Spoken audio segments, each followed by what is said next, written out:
Hello, everybody. My name is Trixie Bastian. I'm today's host, and I'm very happy to host this interesting meeting on e-commerce. I'm a German lawyer, so a so-called Rechtsanwältin. I'm based in Rödl & Partners Milan office, so in Italy. And I advise mainly German-speaking and Italian companies in corporate and contractual matters, and among these also in e-commerce matters. And so I'm very happy to introduce my colleagues that we will discuss some e-commerce aspects with today. And we have Adala Edna from Kenya. Adala, we can't hear you. Sorry for that. Greetings to everyone. We are happy to host you today. My name is Edna Adala, a lawyer in Kenya. I specialize in corporate and commercial law, governance matters, and compliance management issues. I also handle e-commerce related matters and data protection matters. We advise local clients and those that are international. Thank you. Okay, then we have Jaroslav Kaminski from Poland. Good morning, everybody. Hello, Jarosław Kaminski, associate partner and Rudin Partner. I'm advocate here in Poland, based in the Warsaw office of Rudin Partner, and dealing with data protection matters and e-commerce here in Poland, responsible for these issues here locally in Poland. So I'm really pleased and looking forward to your questions during our webinar. Passing you to Trixie. Thank you. And then we have Jorge Cabot from Spain. Thank you very much, Trixie. I'm very glad to be here. I'm Jorge Cabet, as you said. I'm the head of Technology, Media and Telecommunications Department here in Spain. We deal also with private sector and the public one. We are also providers for the European Commission for data protection. And we are also expertise in e-commerce and technology, media and technologies, as I said. So I'm glad to be here and thank you very much. Okay, thank you very much. And then we should have had also our colleague Ewald Plum from Germany, but unfortunately he's sick today and he cannot join. He prepared everything and we're really sorry for that, but we're sure that we can anyway have a very interesting discussion today. So I think we can move to the first point, the first part of our meeting, and start to discuss some important obligation concerning consumer protection in e-commerce and what is new in this regard. In the last years, when talking about legal aspects that operators have to be aware about in e-commerce, we talked a lot about data protection. And of course, data protection is and remains a key issue in e-commerce. And we will come back to that issue later. But we want to start to talk about consumer protection because within the framework of the European Commission's project called New Deal for Consumers, the European legislator from 2019 circa has enacted a series of legal innovations concerning consumer protection in e-commerce and not only. These new legal provisions include a series of directives that have been or should have been transposed in national legislation already in the last months. I will quickly go through the most important directives. So we have, for example, the directive on certain aspects concerning contracts for the supply of digital content and digital services. That's the directive number 770 from 2019. The directive on certain aspects concerning contracts for the sale of goods, which provides, among others, for new obligations and new guarantees concerning in case of defects and non-conformity of goods sold in a B2C relationship. And we have a very interesting and important directive, the so-called Omnibus Directive, for the better enforcement and modernization of the European Union consumer protection rules. This last directive has not been implemented in Italy yet, and neither in Poland, as far as I'm informed. So Poland and Italy are late on that. That's why now I would like to hand over to my colleague Jorge from Spain and ask him from the Spanish point of view, as Spain was in time, which are the most important news concerning consumer protection deriving from these directives? Thank you, Trixie. Let's see firstly the current legal framework in Spain. I think this is important. Of course, we have freshly news here because the actual Consumers Act was released 2 weeks ago, so we have the latest news about this. So the current situation here in Spain, legally speaking, is that we have the Royal Legislative Decree 1/2007 approving the consolidated text of the general law for the defense of consumers and end users and other complementary laws. First, I would like to say that a consumer under the Spanish legal framework is that who buys products, and end users is that who enjoys services, just to state this. Also, the Spanish Consumers Act has been a subject of continuous amendments for the past 5 consecutive years. In 2007, with the aim to remerging several scattered laws into a single act, and thereafter with the goal to incorporate the European Union's directives and regulations, modernizing and extending the rights and guarantees available for B2C E-commerce. Most recently, we have 2 laws in 2021 and 2022 that have been passed that result into the incorporation of new obligations towards the sellers and manufacturers in the consumer's transactions. Amongst others, the changes could affect most businesses on the following topics. We have the broadening of the scope of applications of the Consumers Act. The current legal reform broadens the scope of application of this regime and extends it also to contracts for the sale of goods with digital elements and to contracts for the supply of digital content and services. In any case, the Consumer Act shall apply to any contractual relationship which involves a company or professional as the seller and a natural person or a company acting for purposes other than the trade, business, craft or profession as the consumer or buyer. Must be said that in every contradiction against the GDPR will prevail. So I think this is quite interesting. We have also extended the liability of the sellers and manufacturers.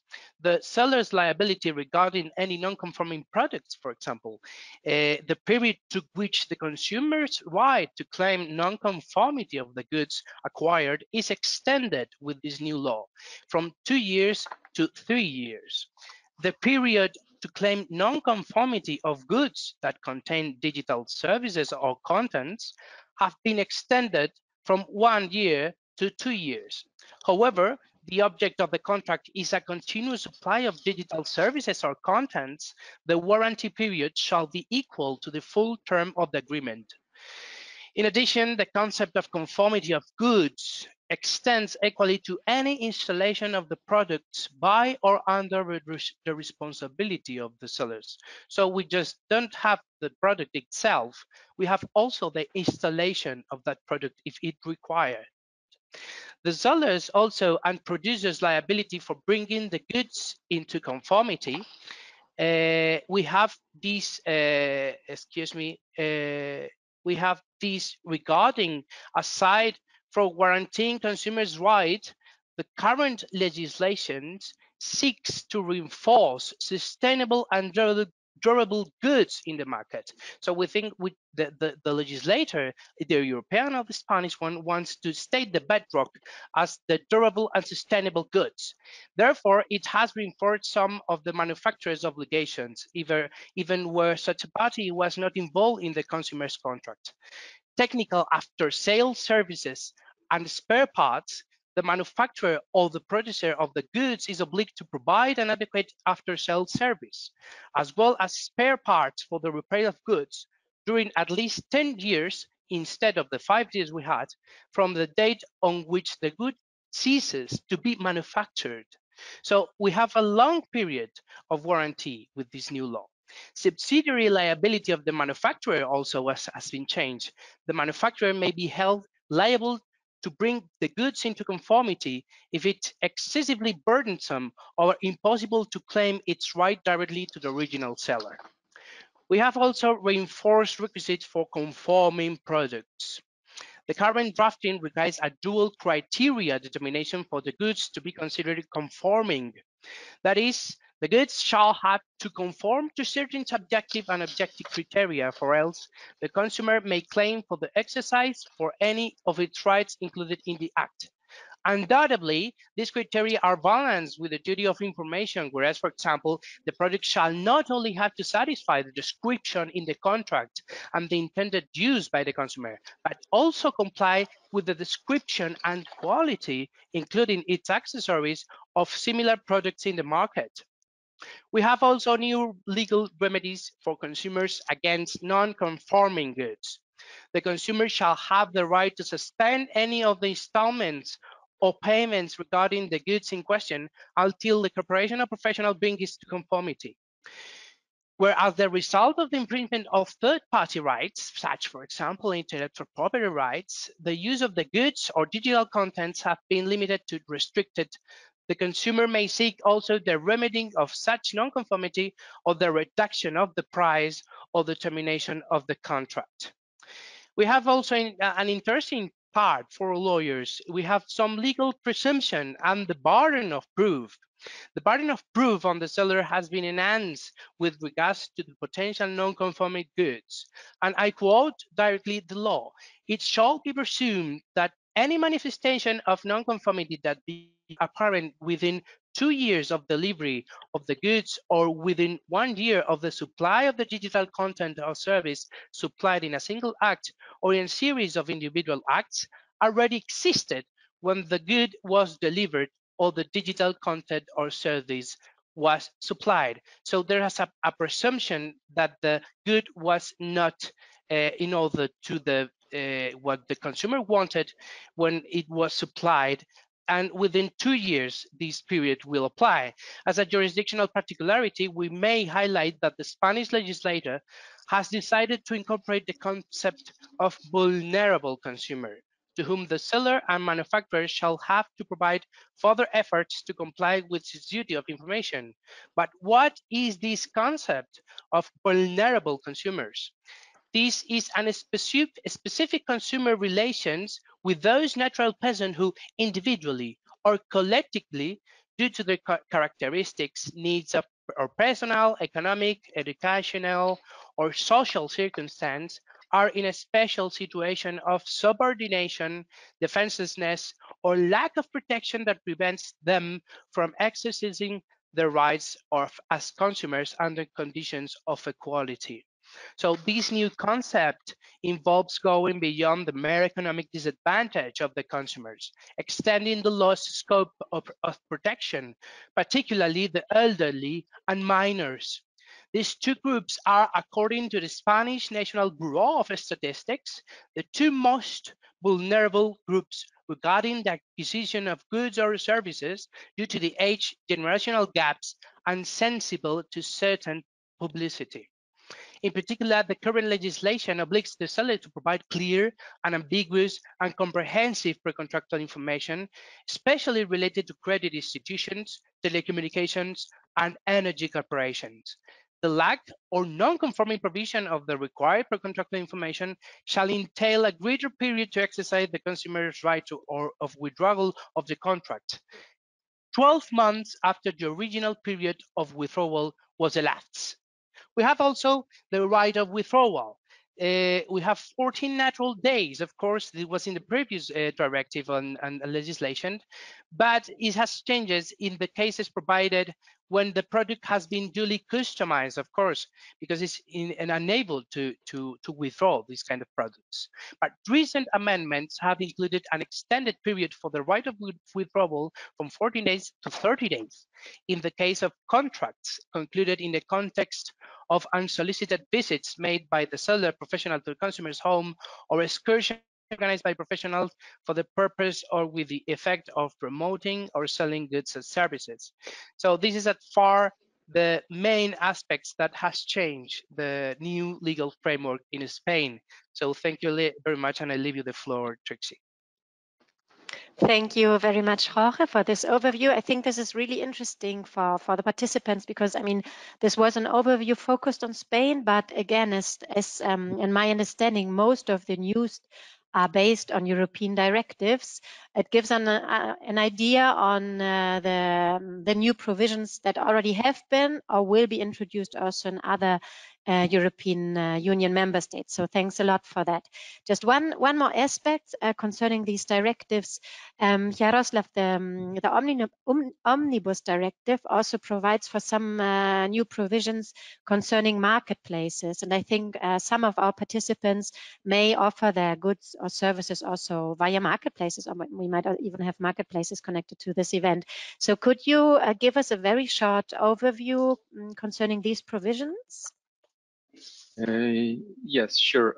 I think the Omnibus Directive focuses on two main aspects in this respect. So I would say the discounted prices. So there's going to be a new obligation, information obligation for the marketplaces to put on the during the discounts events or during the promotion events like Black Friday, like Christmas time, like Eastern time, any discounts for the products. The marketplaces needs to inform the consumers about the price which was before the reduction versus the price which is mentioned during the reduction. So in Poland, the projected law right now is foreseeing that 30 days before the promotion or the discount event should be mentioned the original price 30 days before, as it is in the Omnibus Directive,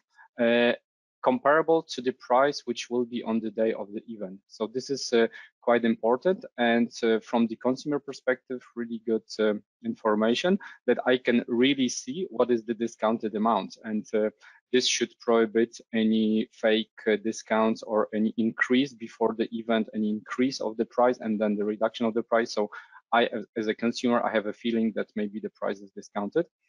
On the other hand, for the entrepreneurs, it gives a real value that to show that I really appreciate you as my client, as my potential client, and that is why I put the discount on the price. So maybe both sides should be more or less happy with it, but definitely from the obligation perspective, please remember that we will be obliged to put this information. And the second aspect is about the opinions about the product. The Omnibus Directive puts an obligation to present and promote the real opinions of the consumers. It's not a fake information or invented information by our marketing department. It should be a real opinion about my personal feeling of the product, and it should be put on the website, maybe linked to the product and the opinion about the product. So quite important thing. Okay, thank you very much. For now, we've talked about the legal framework concerning consumer protection in the European Union.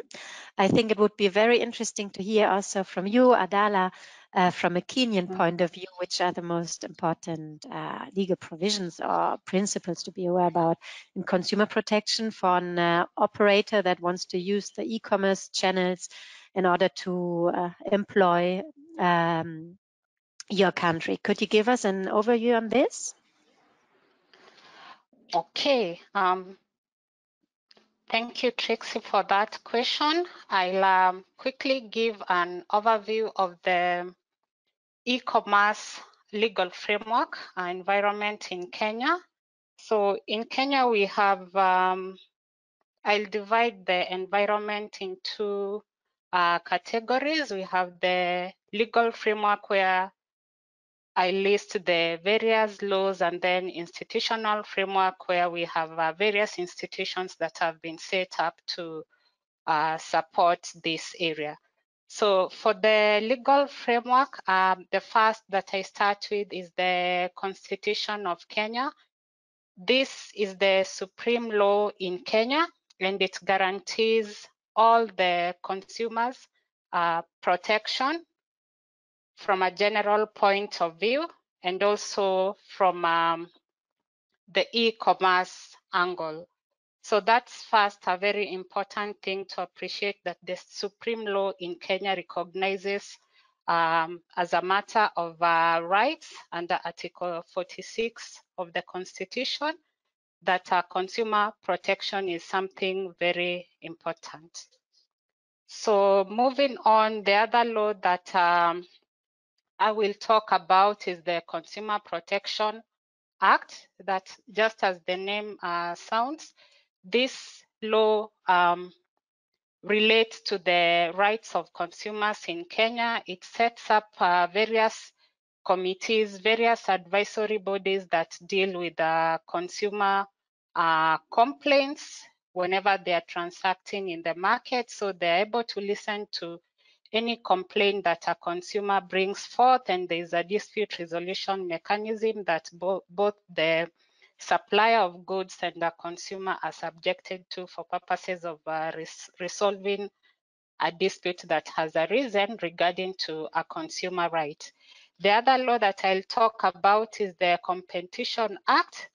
This is aimed at safeguarding competition in the national economy so that it does not, competition is not carried out in a manner that infringes consumer rights. So consumers are protected from unfair and misleading market strategies that may exploit them without them knowing.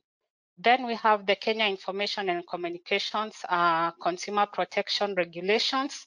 This one's also provide for consumer rights. And then I move quickly to the institutional framework. I said that in this case, we have organizations that have been set up under the national laws that I've mentioned just to safeguard consumer interests. So we have the Competition Authority of Kenya. This is set up under the respective acts, that's the competition law.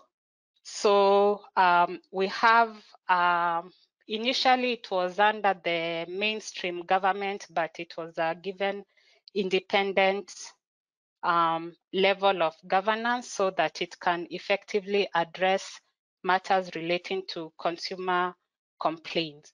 So the other institution that I look at is the Communication Authority. This one is very active, especially in matters e-commerce. It has been very vocal in creating an effective environment, but also it's an area where the interests of consumers are taken care of.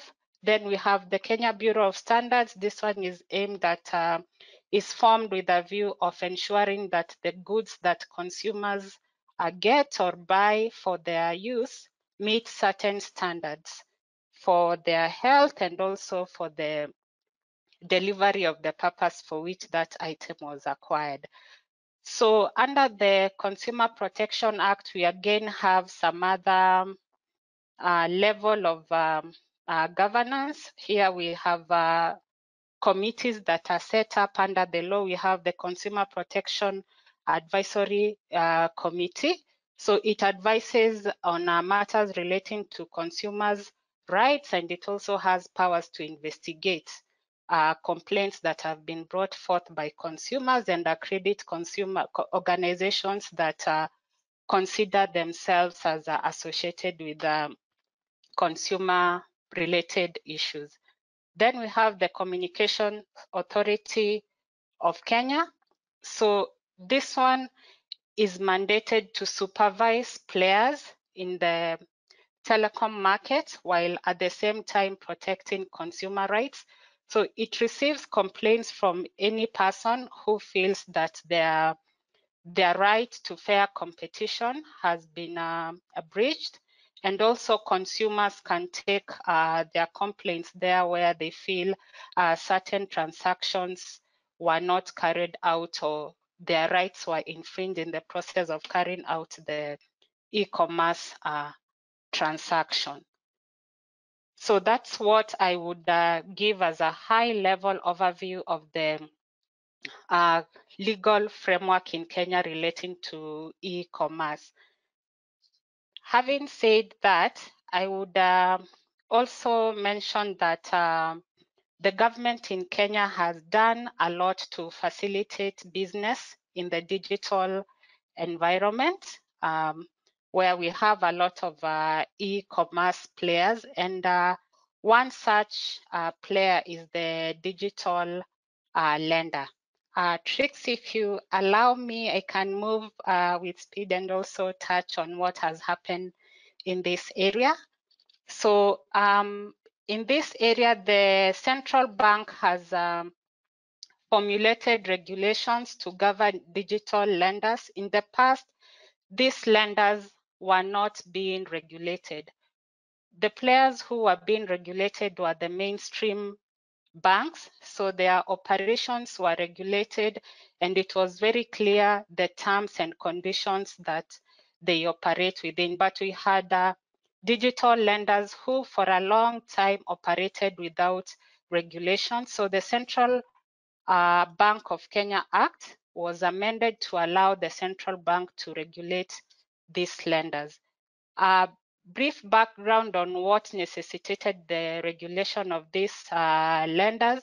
Most of them had resulted into predatory practices. They were charging high interest rates. They were using crude methods to recover their loans. They were also misusing borrowers' data for their own use. So in this environment where consumers are now aware of data protection methods, it could not be possible to continue having a player in an industry misusing personal data for consumers. So we have new regulations in place now, which have been passed, and they took effect in March this year to regulate the conduct of digital lenders. So they will be required to comply with the provisions of the Consumer Protection Act, which I briefly touched on with regard to consumer protection matters. They will be required, among other things, to disclose their terms and conditions of operation. And that, among other details that the CBK will be using to approve them, they will now be supervised and controlled, and that is something that is very important for consumers in Kenya, taking into account the number of businesses that have been expanding in this area without taking into account matters relating to consumers' interests. So I leave it at that, and I'll be happy to take any questions. Thank you. Thank you, Adala. Thanks a lot. So I think this was a good insight into some consumer protection issues that are currently being discussed in the European Union and also in Kenya. We will now move to the second part of our meeting, and as promised at the beginning, we will discuss also about data protection issues. It's a topic that, thanks to the General Data Protection Regulation, the GDPR, has been revolutionized some years ago within the European Union. And so again, I would like to come back to Kenya and start with a look to the regulations there. Adala, can you give us an information about what operators, e-commerce operators, shall be aware about concerning data protection when doing business in Kenya?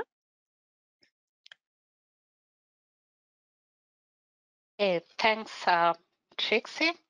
So first, a general comment on the issue. The General Data Protection Act in Kenya came into force in 2019. This year, we had regulations being enacted and becoming a law. So we have 3 sets of regulations which support the Data Protection Act in Kenya. We have the general regulations supporting the general framework of the Act, general provisions, general principles that have been outlined in the Act.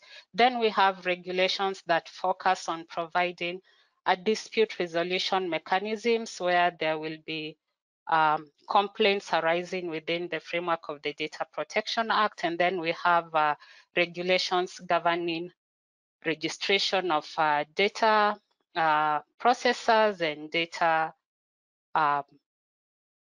data controllers. So the first two sets of regulations, general and dispute resolutions, took effect in February this year.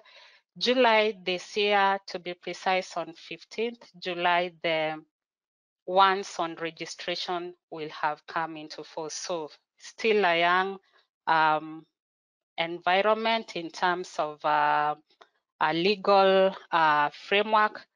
But prior to that, we had different sets of laws that were addressing matters data protection here and there, but not in a consolidated manner the way it has been done.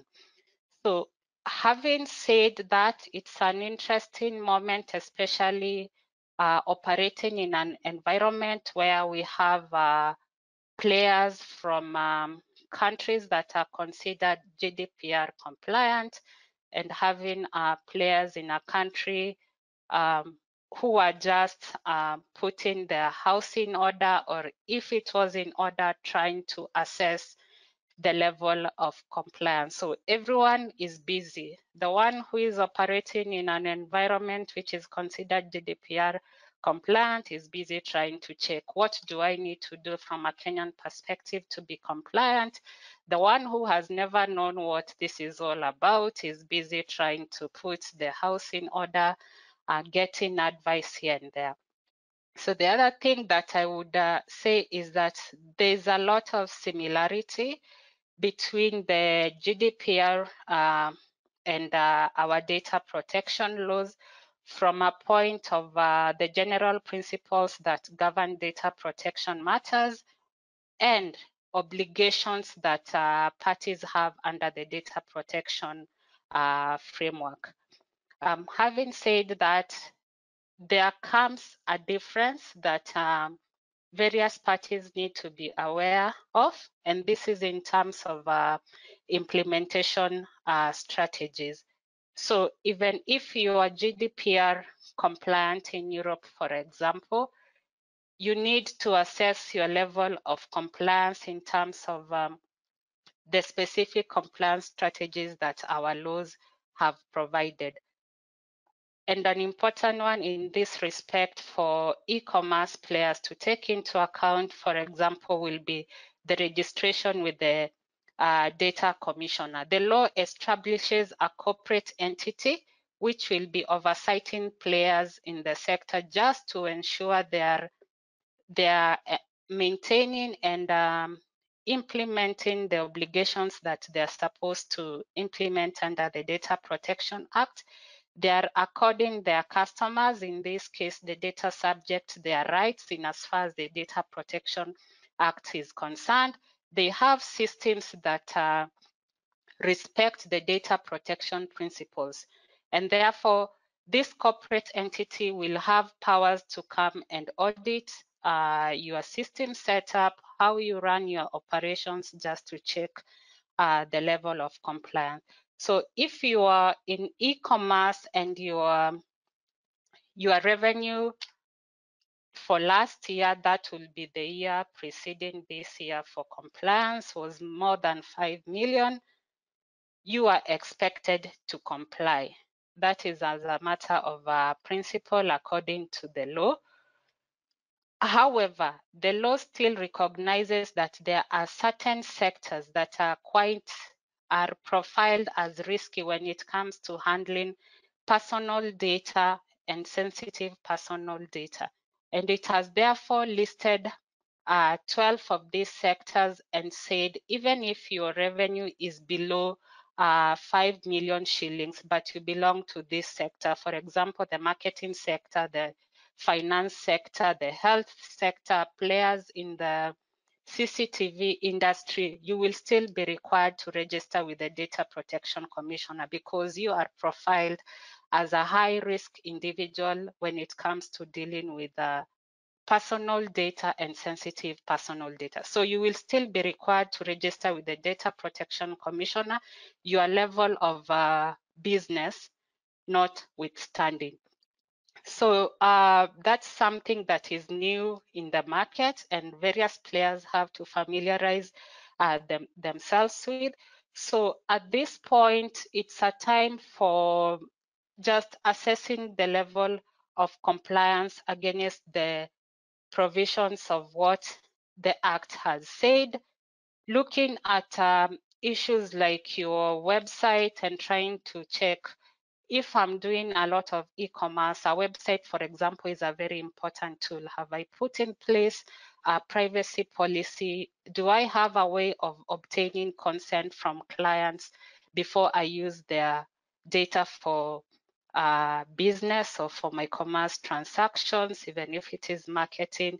And how do I safeguard that data? So from a general point of view and just giving an overview of what is happening, that is how I would summarize it, and I would be happy to take questions from that. Thank you. Okay, thank you, Adala. So maybe let's come back to the European Union for a minute and talk about data protection in the European Union. Yeah, as we all know, thanks to the GDPR, the applicable provisions has been very broadly and widely unified within the European Union. But however, I think my colleagues will agree that there are some national particularities that remain and that need to be considered when doing e-commerce in one European country or the other. For example, I will maybe start with an example from Italy that is currently being discussed and very important for operators in Italy. Concerning cookies. The competent authority recently published some binding guidelines concerning the use of cookies and also concerning the design of the cookie banner. And these guidelines are applicable to operators in Italy from the 10th of January of this year already.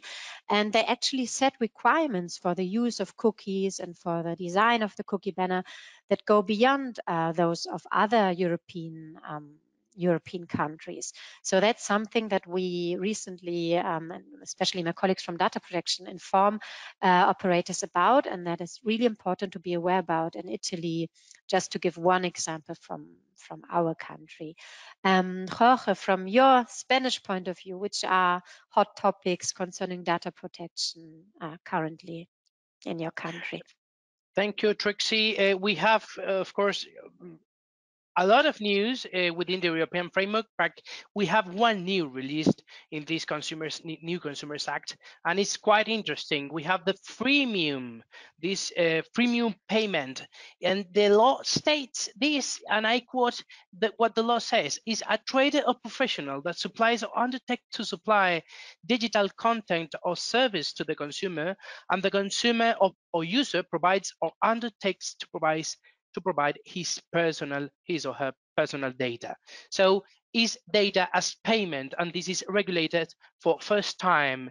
So this would be the case of social media applications like Facebook, Twitter, or streaming platforms like Spotify, Netflix, or HBO, which allows the users to use the digital content free of charge in exchange of uploading certain personal data, and as widely known, being subject to publicity throughout the platform. Should the consumer object the processing of this data, the trader or professional would be entitled to terminate the contract and stop providing the digital content or service in question.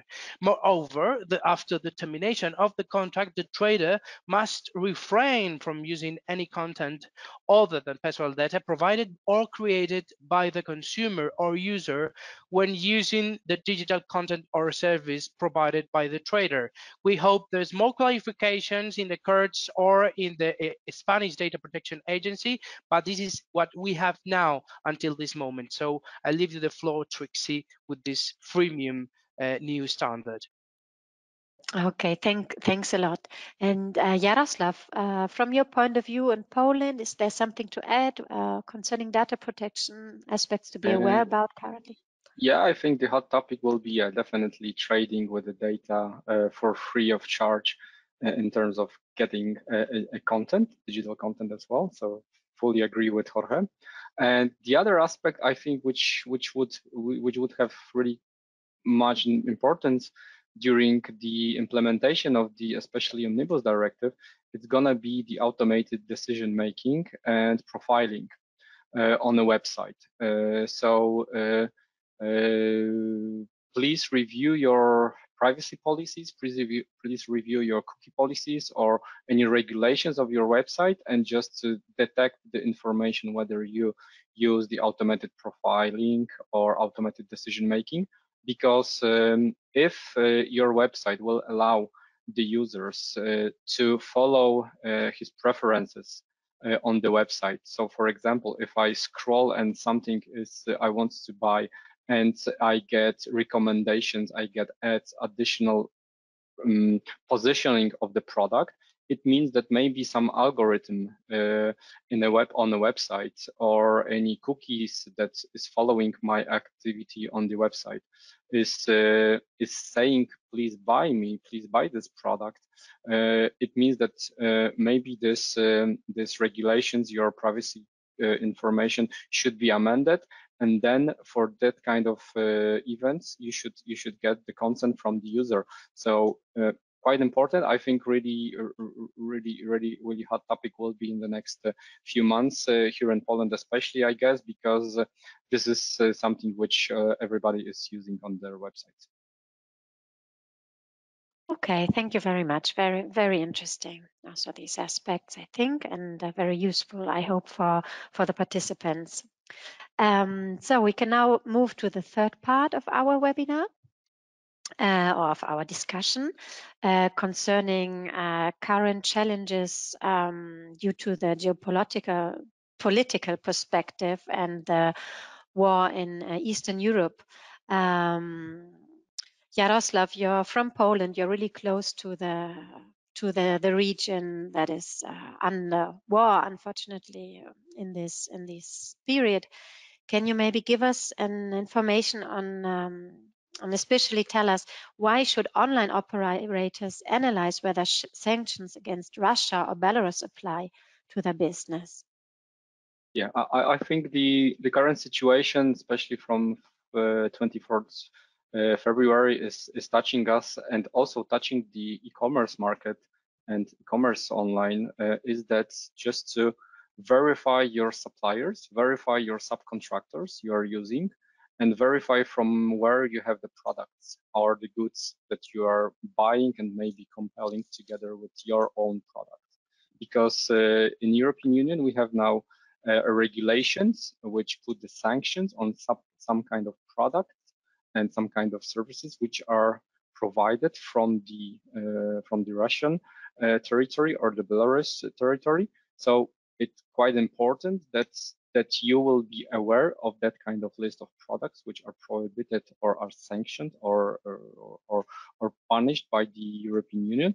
And if you will be using that kind of product, you may see the penalties here in this respect. And the Polish regulation, the new law, which is right now more than 1.5 weeks in Poland, is firstly the penalty which may be imposed on the company up to 20 million zloty, is more or less 5 million euro. And also the imprisonment punishment put on the management board members, or even the persons who are dealing in the organization, maybe in the sales department, in technical department, in a logistic department, who are responsible for getting the goods and put on the website. So quite important restrictions which may influence your online business, and please be aware of that. On the other hand, we have personal sanctions. So I think it should be worth mentioning that you should also verify your beneficial owners. That's to be on the safe side, and then that your business will not also be influenced by the personal sanctions which may be put on the beneficial owners of your company, and that will struggle you with any exclusions or exceptions which the government or special authorities may release you from selling the goods or maybe using some kind of product. So this is really important, I think, on the e-commerce especially. So attached with the consequences of the war, let's keep it in mind. Okay, thanks a lot for that. Then in our times, political conflicts are also carried out online in a certain sense. Already before the war, of course, we just discussed a lot about risk for cybersecurity, but now in the times of the war in Eastern Europe, even more. And the number of attacks, cyber attacks for governments as well as for companies has increased. Jorge, what advice should be given to online traders concerning cybersecurity from your point of view? Like, how can online operators avoid the personal data leakage?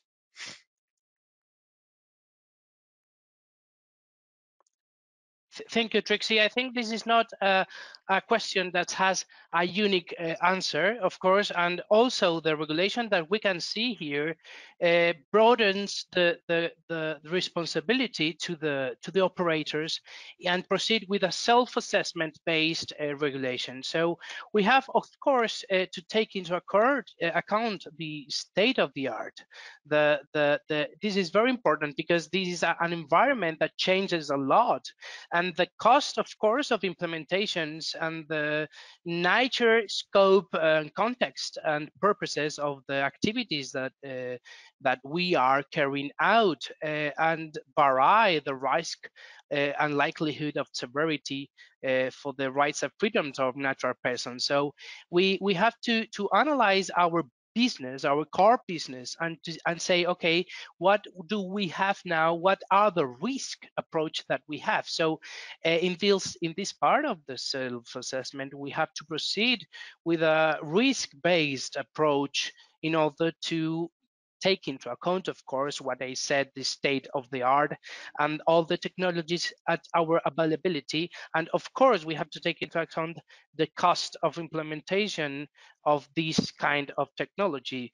But the companies, the controllers, the processors have to implement not just the technological, the technical measures, but also the organizational measures. I think this is all stated in Article 32 of the General Data Protection Regulations that has inter alia some measures that companies can apply, but this is a numerus apertus guidelines, because we can implement every measure that is combined with other physical or organizational measures that combined offer the the level of security according to the risk that we may achieve. So the first of all is the accountability principle stated in the General Data Protection Regulation that we have to observe.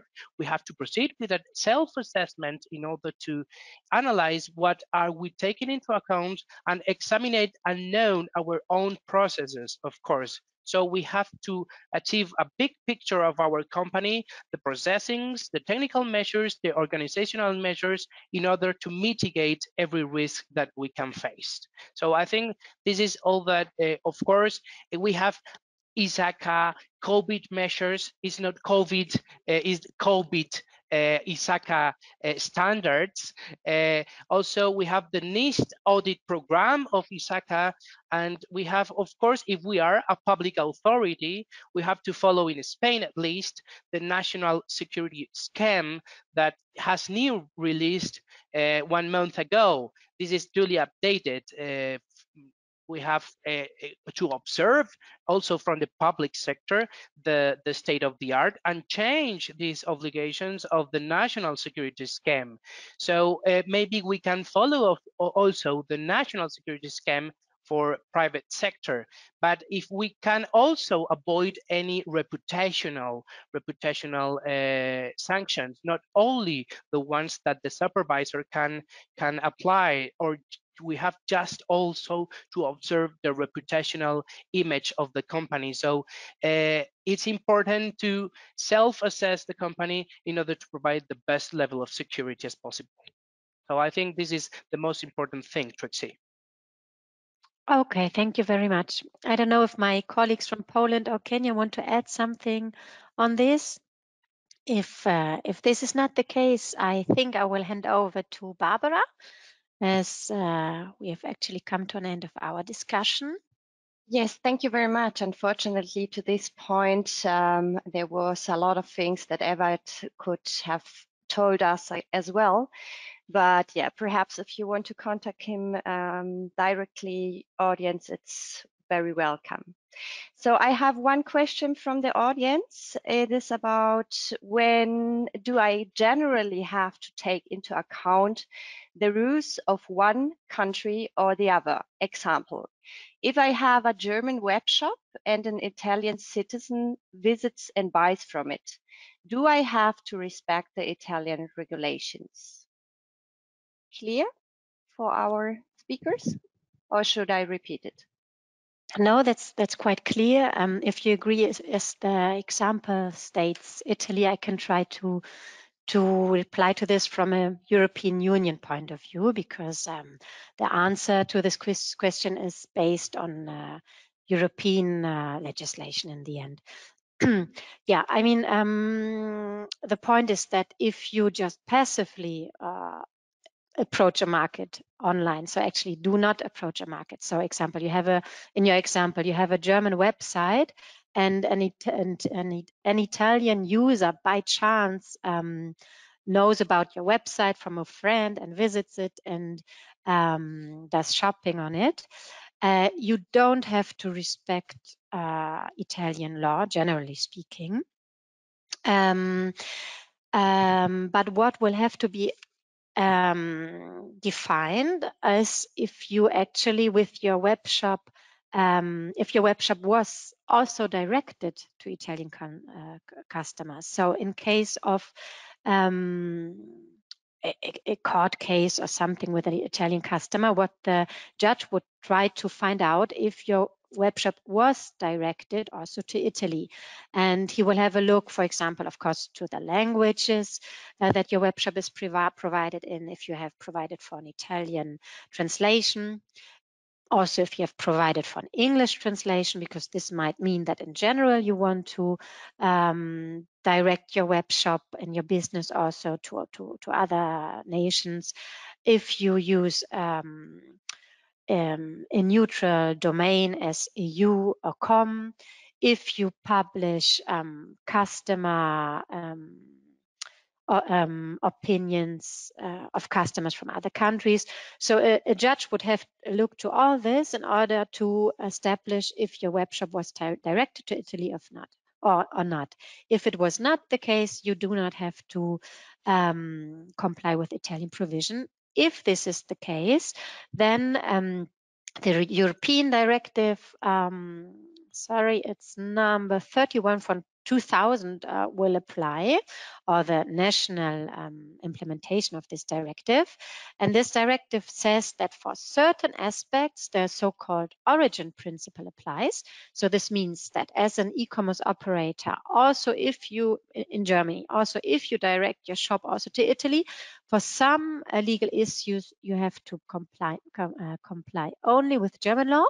And for other issues, for example, consumer protection, you have to comply with Italian law as well when doing business with Italian consumers. So this as a general principle. And I don't know if any of my colleagues want to add something on this maybe. Okay, thanks, Barbara. I'll add something from a Kenyan context where we have a German web shop and a consumer, or the web shop is dealing with sensitive data from a Kenyan consumer. Our law requires that when data leaves the boundaries of the country, it should be processed in line with the Data Protection Act. And so the owner of the German web shop will be mandated to know what safeguards does Kenya require under the Data Protection Act. So kind of do a stakeholder mapping, and if the owner of that German web shop is dealing with the data from Kenyans, processing sensitive personal data from Kenyans, then he'll have to ensure he has safeguards within his web system that take into account those measures that are prescribed by the Kenyan law. Thank you. Thank you very much to everybody. I think due to the time, we come to an end. But every time, if the audience has some questions, you see the PDF document, and I will send afterwards as well some notice about today's webinar. And I wanted to thank you to my colleagues and to thank you to everybody that participated in today's live webinar. We will have a summer break with the International Expert Roundtable. So that means that we see each other, if you like, again, it's September or October, and all the informations will be displayed in the website in the coming months. And once you exit today's event, you will receive a survey about today's live webinar. We would very much appreciate if you would take the time to fill it out and give us your feedback. Also, on behalf of Rödl & Partner and our presenters, thank you for being with us today and enjoy the rest of your day. I will now close the webinar for all participants and organizers. Thank you very much, guys. Thank you. Thank you. Bye-bye. Thanks a lot. Thank you. Thank you. Bye. Bye. Thank you. Bye-bye.